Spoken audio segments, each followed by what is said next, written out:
Hi guys, I bought a new motorcycle.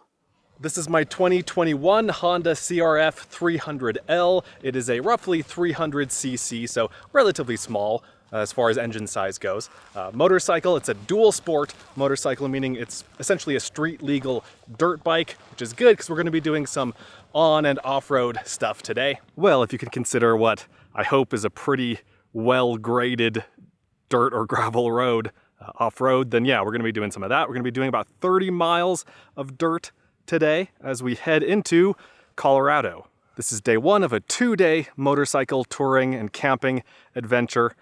And you guys might know that I already have a motorcycle that's actually pretty similar to this. I already have a 2020 Yamaha XT250. The long-term plan is to not keep both motorcycles. I don't really want both motorcycles, but I've been debating between the two bikes for months and months, and I thought, you know what, let me just buy the other one. Let me buy this one and use both of them and then see how they go, and I'll probably end up selling one at some point. The problem that this bike is solving is that it's faster. It's like 10 miles an hour faster. Now that might not seem like a ton, but all the roads around me, all the paved roads around where I live are 70-mile-an-hour roads if I want to go anywhere else. And the 250 struggles just a little bit. Its top speed on flat ground is like 60 miles an hour. If there's any uphill, which there's a lot out here, it's like 50 to 55. So if I'm going 50 or 55 and the speed limit is 70, there are cars, wanting to go past me. It's just a little bit slower than I would like, a little bit more sketchy than I would like at those speeds. This one can do 60, 65, 70, no problem, basically. Uphill, it'll go 60, 65, which is good enough for me. I bought this bike months ago. I bought this in the fall, and I just haven't had the time or the opportunity to really give it a go. And so that's what this trip is for. This trip is an excuse to go to the mountains of Colorado. That's ultimately what we're doing, and go have some fun there at higher elevations. But also just to see if I like this motorcycle for like touring purposes, for long distances. How does it perform on the road? How does it perform on the dirt? I have ridden it on some shorter dirt rides. It feels a little bit more, I don't know if sketchy is the right word. I don't feel as comfortable on this bike on the dirt as I do on my other bike, on the XT250. So we'll see if that's just something that'll come with experience as I do it more, or if, it's just not gonna change. And so the ride today is in my mind 3 sections. The first section we just did, 50 miles from where I live in southwestern Wyoming, south on a paved road toward the Colorado state line. We're only about 2 or 3 miles from the Colorado state line right now. But we're not going straight into Colorado, we're going east. We're cutting east. We're gonna be going back and forth between Wyoming and Colorado as we make our way east toward the mountains. And so from here to the next town, really the only town that we're going to be passing through today, is 70 miles. And so 30 of that is dirt. These next 30 are dirt, and then 40 miles of pavement. I think I have that right. I'm excited. Should be a lot of fun. There is a sign right here that says loose gravel. I'm hoping it's not too loose, but I guess we'll see. And we are on the gravel. So another thing that I want to see, that I want to test here, is basically how far I can get on a tank of gas. I will need to stop and put some of my reserve gas in the tank. I have about half a tank left, and I won't be able to make it all the way to town on what we have, but that's okay. We have extras in the bag on the bike, and I'm hoping that'll get us all the way there, but I guess we'll see. I just passed a sign saying entering Moffat County, and that's Colorado. So we are now in Colorado, but again, we're going to be crisscrossing back and forth. The speed limit on this dirt road I just saw is 45 miles an hour. I don't think I'll go that fast. I feel comfortable going, 35 on this. It's a fantastic road though. Like, this is beautiful driving. Just super chill, super easy.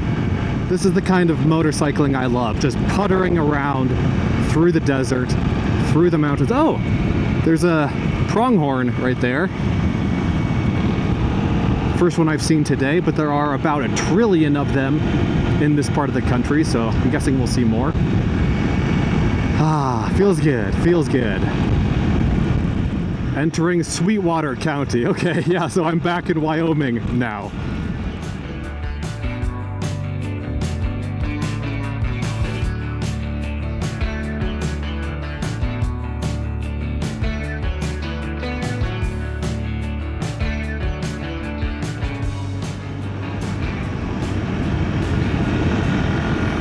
Leaving Sweetwater County, entering Moffett County again.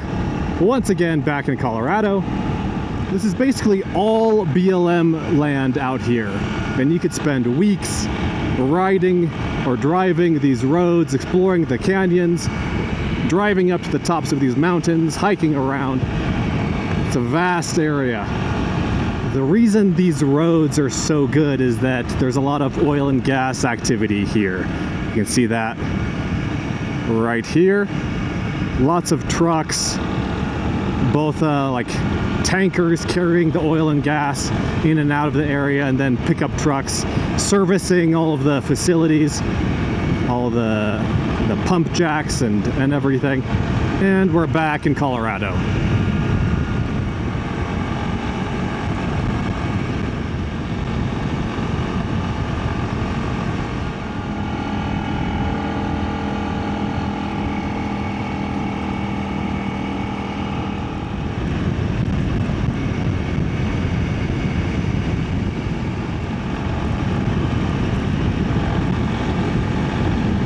Oh, I think I'm back on pavement. Yes, this is pavement. Okay. Well, that wasn't bad at all. 30 miles of dirt. Very easy dirt road riding. That's good. I need to be kind of eased into dirt a little bit more with this motorcycle. Looks like we have about 44, 43 miles of pavement to do until we get to town. Speed limit here is 50 miles an hour.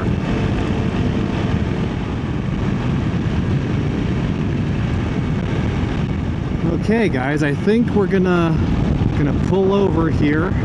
We're about to cross a river, and I think there's a little pullout on the left side of the road. This is the Little Snake River, not to be confused with the Snake River that flows through Wyoming and Idaho. This has no relation to that. This river is a tributary of the Yampa River, or the Yampa. I don't know how you're supposed to say it. Oh, it feels good to have some silence. Anyway, yeah, this is the Yampa River, flows into the Green River, which then flows into the Colorado River. Man, how cool is this? Just a lifeline, an oasis in the desert out here. So cool. We are firmly in Colorado now, I think.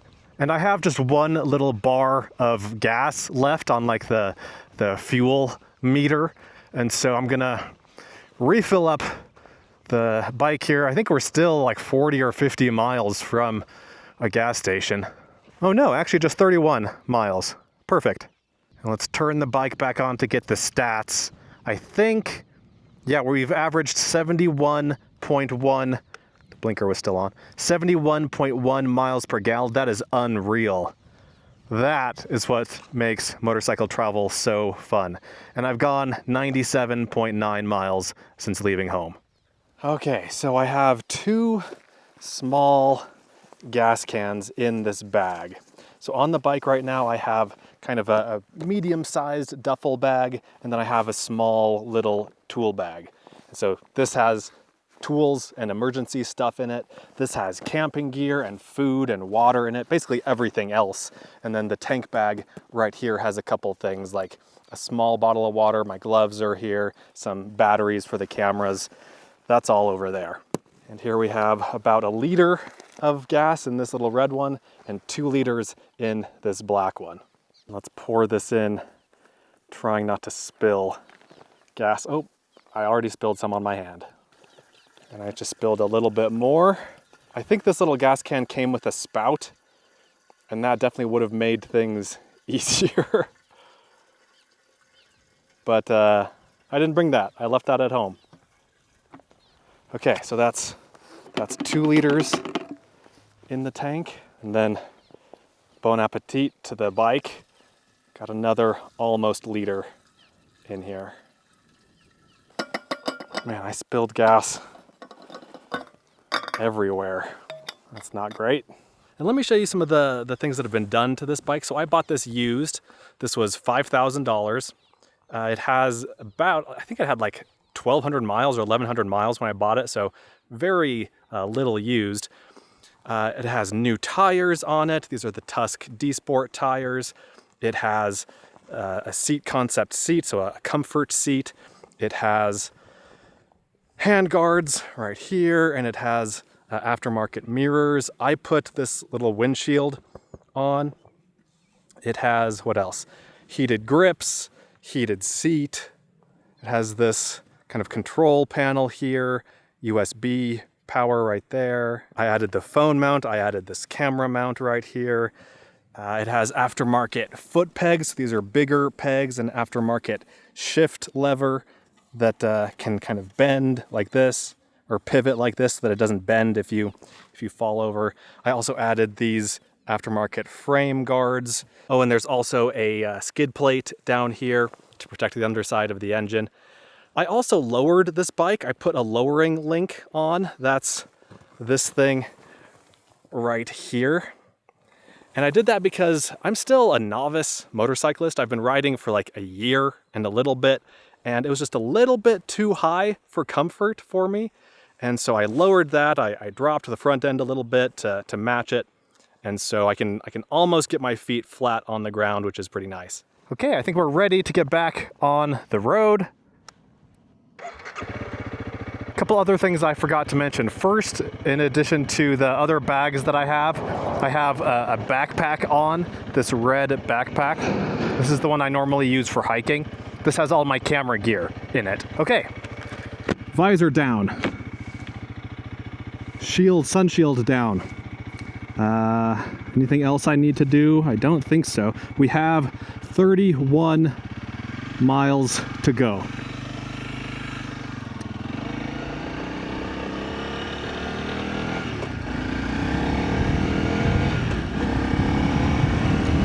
I hope we make it.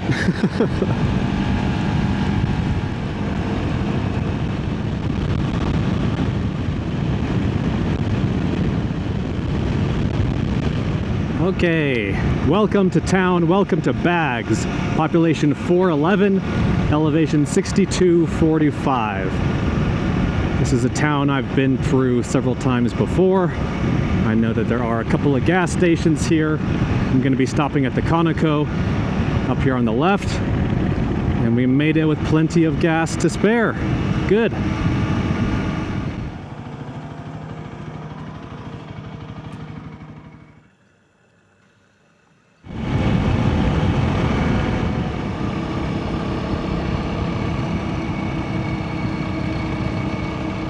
Okay guys, up here on the left is a stop we're gonna make. Can you see those pine trees right there? That's where we're going. We're about 10 miles east of Bags. I just stopped there in Bags for gas, didn't stop for food or anything like that. Not that there is much in the way of food there, but you can see how we're kind of getting into the mountains more, right? Much more green here. Beautiful country. Okay, this cemetery is called Baker Cemetery, named for a particular mountain man. And actually, you know what? I need to position the bike going the other way. So I mentioned that I lowered this motorcycle, but the kickstand I did not lower. I did not change it out for a shorter kickstand. And so I need to be a little bit careful with how I park the bike and which direction I'm facing and which way the ground leans and all that. Anyway, here we are. We are at the Baker Cemetery, named for Jim Baker, who was a not like top tier famous mountain man of the Old West. He wasn't Jim Bridger or Kit Carson or any of those guys, although he was a contemporary of those guys. And he has been called the last mountain man. He died at age, I think, 79 in 1898. And this is, in fact, his grave. Here lies Jim Baker, born in Illinois, December 1819, died May 1898. So he was a settler in this area at that time. In the years leading up to his death, he homesteaded in this area. This is cool. It says, one of the oldest pioneers of the Rocky Mountains, contemporary of Kit Carson, Jim Bridger, Fremont, that's John C. Fremont, and the rest who helped to civilize this district. A government scout, guide, and Indian fighter. We'll come back to that in a minute. His memory should be respected forever by those who live in all this region, the fighting land of the Indian tribes. And there are several other Baker family members here, at least one wife, I think some kids. Yeah, here we have William Baker. That must have been a son, I would assume. And then here, first wife of Jim Baker. And that first wife part is interesting because he had apparently 6 wives. I think most or all of his wives were Native American, and he was one of the first permanent settlers of Denver. He lived and worked there for several years. Actually, I think it was his wives that kind of manned the fort there while he was out doing his mountain man thing. And if we look past the cemetery to this mountain right here, this is called Battle Mountain, named for a battle that took place between some of the Native American tribes in the area and some of the mountain men, including Jim Baker. In fact, one of these mountains over in the other direction, is it this one?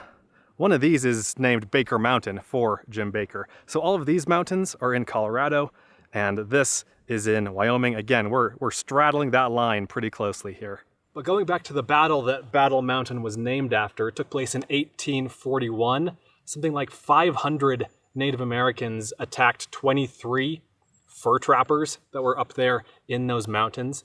The battle took place over several days, and I think there were 4 of the mountain men that were killed, and it's uncertain how many Native Americans were killed. It could be several dozen, up to about 100. A bunch of horses were killed on both sides, and I think that kind of cemented Jim Baker's status at that time as a great leader and fighter and mountain man. He was in his 20s, I think, at the time. And our next stop is just about a mile or so up the road. It also has to do with our mountain man friend, Jim Baker. It's actually his cabin. So again, he lived out his final years in this area, and his cabin that he built in, I think, 1873, is still around. It's still visible. It's part of the local museum. I don't remember what the museum is called off the top of my head, but we're gonna go pay a visit to the museum. I don't really care about what else there is at the museum, but I do want to see the cabin.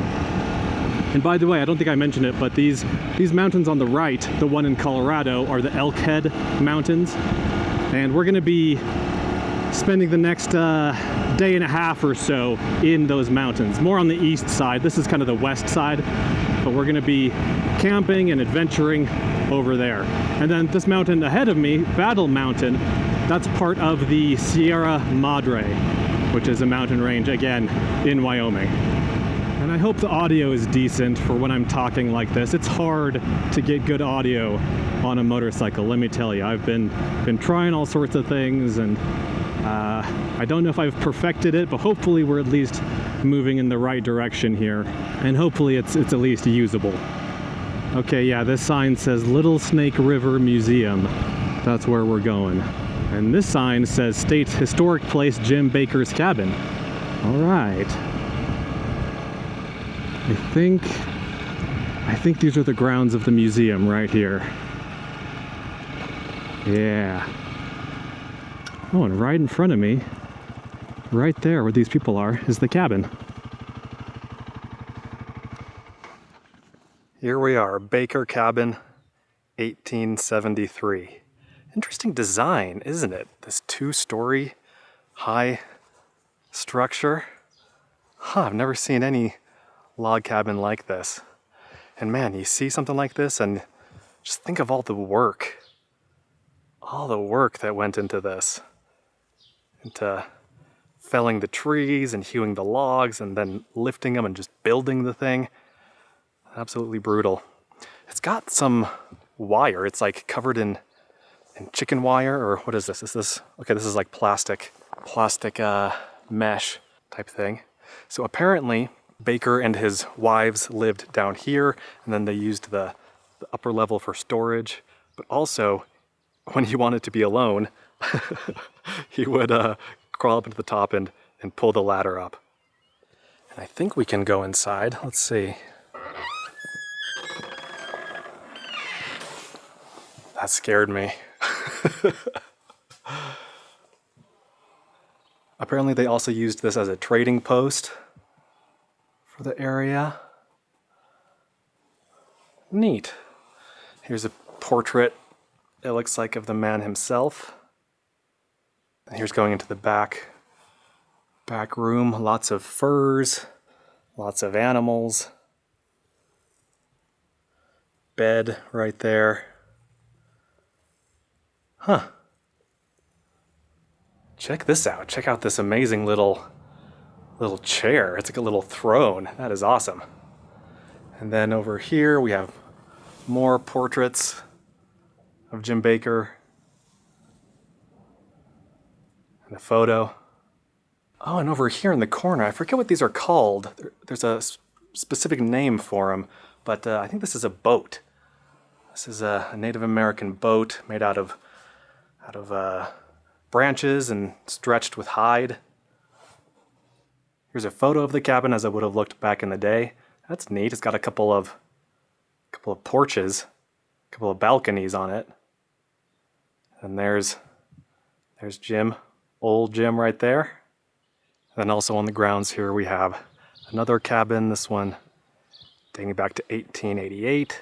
This is the old schoolhouse of Savory. Savory is the name of the tiny little town that we're in right now. And then more cabins and everything, and yeah, neat little stop. Man, this one is beautiful. I've never seen such a pretty old log cabin like this. And then a little old school over there. This is looking inside the school, and again, these dummies kind of freaked me out. Tiny little schoolhouse here.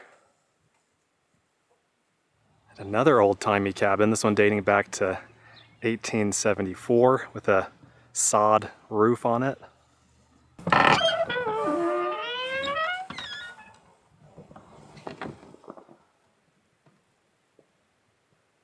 Cozy. No windows.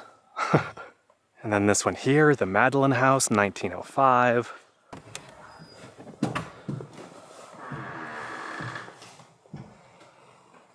Kitchen and sitting area here. Looks like there's a second bedroom in the back. Oh, and another room. Okay, so here's the sitting room. Let's see if we can get inside the really big, really pretty one.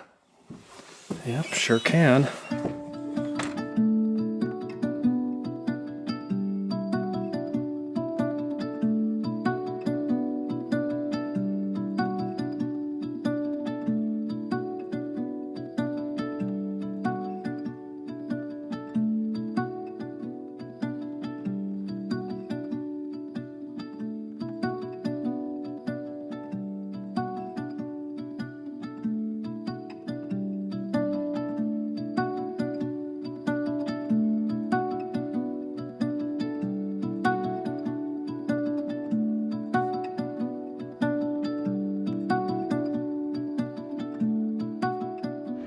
Goodbye, little Snake River Museum. That was a fun little stop. You know, it was worth the stop. And that's funny because on the signs, a handful of miles outside of town here, the signs that say that the museum is in 5 miles or whatever, it says Little Snake River Museum, and then in quotation marks, worth the stop. And yeah, can confirm, worth the stop. Next up is one of the last stops of the day. It's about an hour and 15 minutes from here, and that's the general area that we're going to be spending most of the rest of the day in.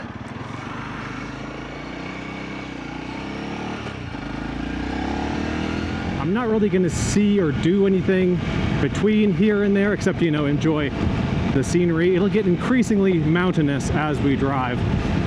So I'll see you guys at our destination in an hour and 16 minutes.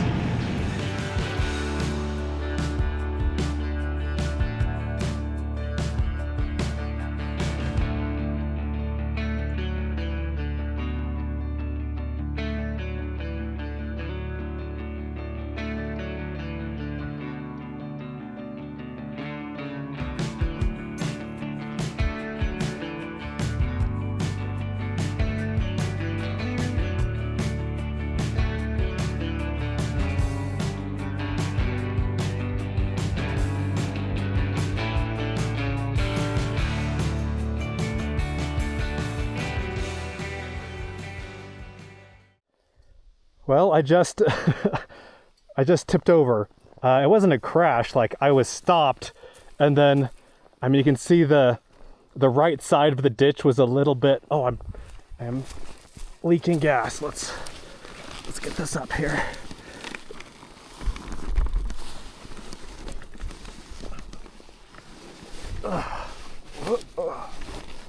There we go.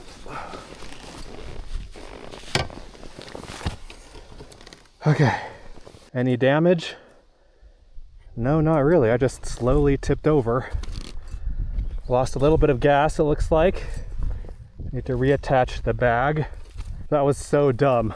Like, I was just coming along here. I was right along the edge here. And I think I reached down with my right leg, but it was too far because of the obvious little ditch on the side of the road. And as I was reaching down with my right foot, my whole body, kept going to the right, and I brought the motorcycle with me. I wasn't even moving. That was dumb. What is this? Whoa, what is that food truck doing up here?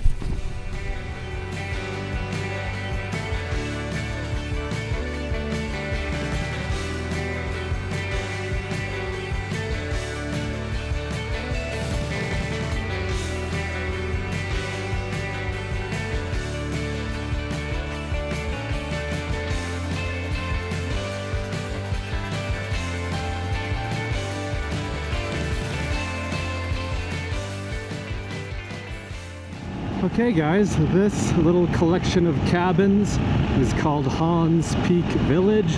This mountain right here is Hans Peak, and this is basically our destination for the day. I still need to go find a campsite, but we're stopping here in Hans Peak Village to get some food, get some water, rest for a little bit, have dinner, and then I'll go find a campsite after that.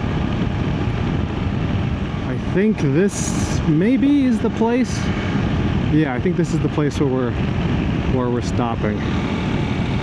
The air is definitely cooler here. I don't know what the elevation is here, but I'll put it on the screen. Yeah, Steamboat Lake Outpost. Restaurant, lodging, adventures, gas, diesel, non-ethanol, and propane. I'm gonna stop here for gas, and then we'll get food. I think everything's locked up here that I need to lock up. I wanted to show you guys the mountain, Hans Peak, before I go into the restaurant and give you just a 360 so you can see where we are. This is the place we're going for dinner. I think this is the restaurant side. I think I'll get a pizza. I think they have pizza and burgers and sandwiches. Beautiful bluebird day. Very green here, beautiful blue sky. Pretty spot. Okay, let's go get some food.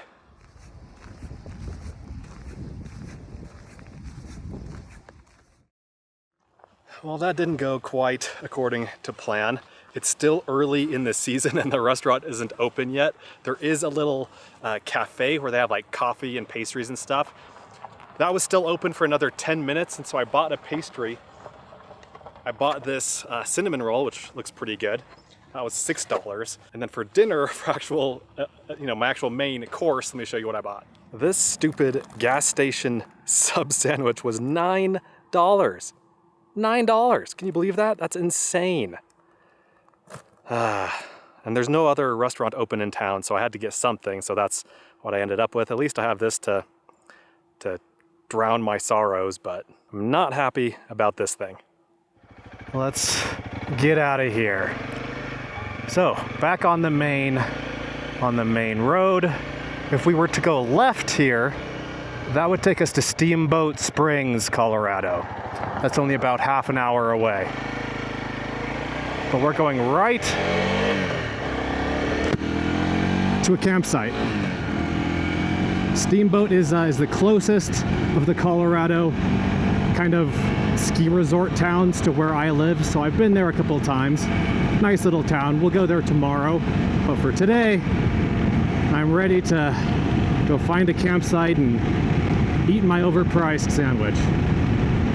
Yeah, there's a restaurant here, but this won't open for another few days. Another restaurant, but that won't open for another few days apparently. But it's fine. Like I said, tomorrow we'll get dinner in Steamboat or lunch or something. There's another look at Hans Peak. Beautiful mountain. Okay, we're gonna be hanging a left up here. This was only, I don't know, like 8 minutes from that gas station and restaurant. I've actually camped in this area before. It was on a fishing trip. It hasn't been in any SUV RVing videos. I camped at, I think, this campsite where there's this truck and this tent and this camper up here. Yeah, there's another campsite right there. Lots of campsites along this road. I'm gonna drive a couple miles back, see if I can find something a little bit more private. But if there's one thing I've got today, it's time to find a campsite, because it's only, I mean, it's like 3:30 right now. That's nothing. I've got 6 hours of daylight left. You know, I wonder if the reason this feels squirrely, this motorcycle feels a little bit squirrely to me off-road, is that the tire pressure is too high. I'm gonna have to check to see what that is.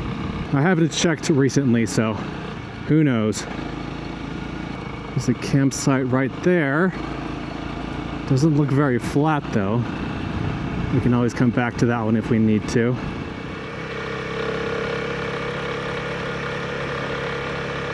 Another campsite right there, but these are all like right on the road. I'd like to find a campsite that's a little bit back from the road, maybe in the trees too.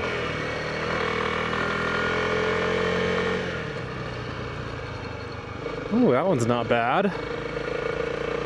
Okay, I'll take note of that one.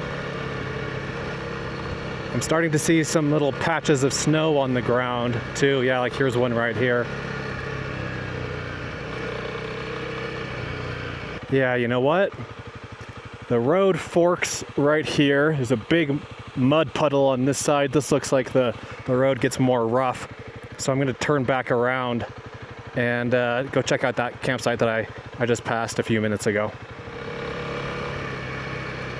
Let's see, I think, is this it? Yes, this is it. Okay. Let's park the bike here. Go take a look on foot. Will this do the trick? I mean, this is an okay campsite. I guess it's good enough. It's not like the most scenic spot in the world. There's some trash in the fire ring there, a little bit here. But you know what? I think this will do it. I'm ready to put down roots. I think I'll set up the tent right here. Yeah. Welcome to our home for the night.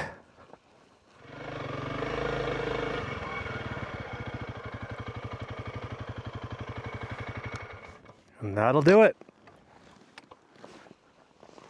The first order of business here was to clean up the campsite a little bit. I don't like seeing plastic and cans and all that stuff. I don't really have a lot of room to haul it out, but I at least kind of moved it off to the side so I can't see it. So I guess that's better than nothing.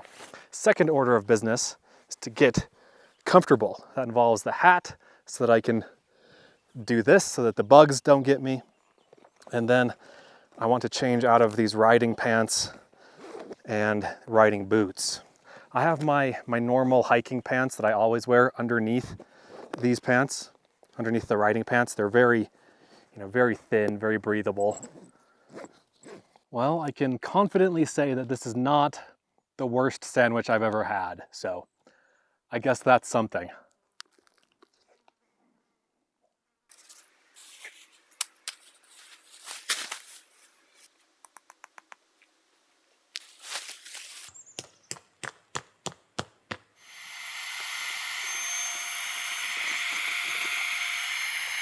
And here's the finished product. Here's camp all set up. Got the sleeping bag and the sleeping pad all in there. Got a bunch of gear in there, some more gear out here, and it's started to rain a little bit. Yeah, can you see it sprinkling a little? So I'm gonna hop into the tent. I'm gonna wait out the storm. I don't think it'll last that long, and then that'll come back out once the coast is clear.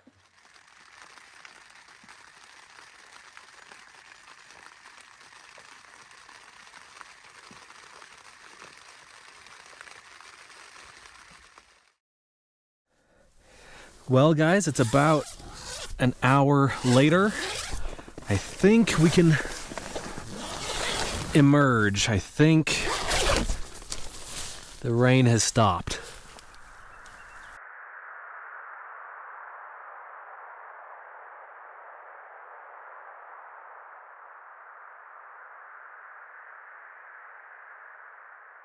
And it's even sunny and beautiful again. Look at that. Mostly blue sky. Perfect. Also, I wanted to show you guys some of the flowers over here. I think these are trilliums, right? These white flowers that are three petaled. I love these guys.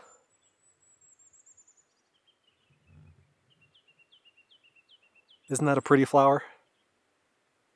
And I was able to get a quick 15-minute nap in the tent during the rainstorm. It felt great. I'm usually not much of a nap taker. If I take any nap, then I have trouble going to bed later that night, but I was so tired. I'm so tired today. I woke up so early and it's just been a long day that I don't think I'll have any problem going to bed tonight. The main reason for this trip was to put more miles on this motorcycle to see if I made a mistake.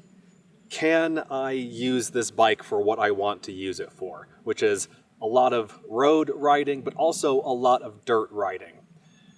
This should be a dirt capable bike, and it is. I just don't feel comfortable on it. I don't know if it's the hardness of the tires, like of the rubber on the tires that I'm not comfortable with, or if it's the tire pressure. I'm gonna fiddle around with that tonight, and we'll see tomorrow as we ride if it feels any better, because it just feels so sketchy, so squirrely while I'm on the dirt roads, and it shouldn't feel like that. My other bike, the XT250, feels way better. This bike, the Honda, feels light years better on the pavement because it does have that extra 5 or 10 miles an hour, like I was saying. Like this is way better, way easier on the paved roads. I'm just not liking it on dirt roads. So I either need to figure that out or realize that it's not for me. This bike maybe isn't for me. And I felt this way before I lowered it and messed with all that, and I feel the same way after. And I don't know what the deal is. I need to poke around with it, maybe read online, see if anyone else feels this way, or if it's just me. If it's just me being, a noob motorcycle rider, that's one thing, but I don't think it is, because I feel great comparatively on the other bike. So as of now, again, if I can't get this worked out, then I'm going to get rid of it, but we'll see. I'll put some more miles on it and we'll figure it out. So what's the end game here? What's the plan as far as the motorcycles go? I think that ideally I'll have 2 motorcycles. I just don't think it'll be the two that I currently have. So I want one motorcycle that can be a long distance traveling motorcycle. That's what I hoped that this would be. Something that can go 65, 70. I don't need it to go faster than that because I'm not going to ride this on the interstate. But like if I want to go to Canada, if I want to ride to Canada, I can hop on this and go. And I also want it to be off-road capable. The second motorcycle I want is something much smaller. Like this is still relatively speaking, this is a small motorcycle. But I want something even smaller, like a 125cc motorcycle, something like the Honda Trail 125, or even an older Trail 90 or Trail 110 from like the 70s or the 80s. Something like that I can easily throw on the back of the Land Cruiser and take with me on my trips. And I can, go set up camp in the mountains or in the desert, pull that bike off and just, again, putter around, explore little mountain roads, explore little desert roads. That's the plan. I don't know what that's going to look like in the end. I don't know what those two motorcycles will be, but we're working on it. If this one doesn't work out for me, I'm not emotionally attached to it. I'm going to get rid of it and try something else. And one thing that I really like about the motorcycles, and there are so many mosquitoes here. One thing that I love about the bikes is that they help keep mileage off of my cars. So my Land Cruiser is 25 years old and has almost 200,000 miles on it. The RAV4 is, 14 years old and has 209,000 on it. They're old cars. They have a lot of miles on them. I don't really want to get a new one anytime soon. There's nothing really that I want. And so by buying a relatively cheap motorcycle like this for $5,000, I mean, this can do anything. I can ride to Alaska on this, and I'm fine putting miles on it. I can do all of the maintenance myself, all the modifications, everything that I've done to it, I did this all myself. There's so much more mechanically simple than cars. I can do everything just with hand tools, and so I really like that. And again, they're just so fuel efficient. Imagine 70 miles per gallon, riding this to the Arctic Circle or something versus the 14 miles per gallon I get in the Land Cruiser. And then also on top of that, I think that motorcycle travel is probably the most fun I have in all the types of traveling that I do, like more than hiking, more than backpacking, more than car camping, more than riding a bicycle. Like this is hard. This is the hardest type of traveling that I do, traveling on a motorcycle, but it's also the most fulfilling and the most fun. And so that's where I am now. These are my thoughts. So I don't know if any of that makes sense, but I hope you guys enjoyed the video. Thanks for watching. I'm gonna tinker around with the bike here, see if we can make it a little bit more like what I want it to. But let me know if you have any questions. Let me know what your favorite part was, and I'll see you in the next one. Be sure to check out Adventure Know-How, my new site, where you can gain access to a map of all of my free campsites, plus monthly bonus videos that you won't find anywhere else.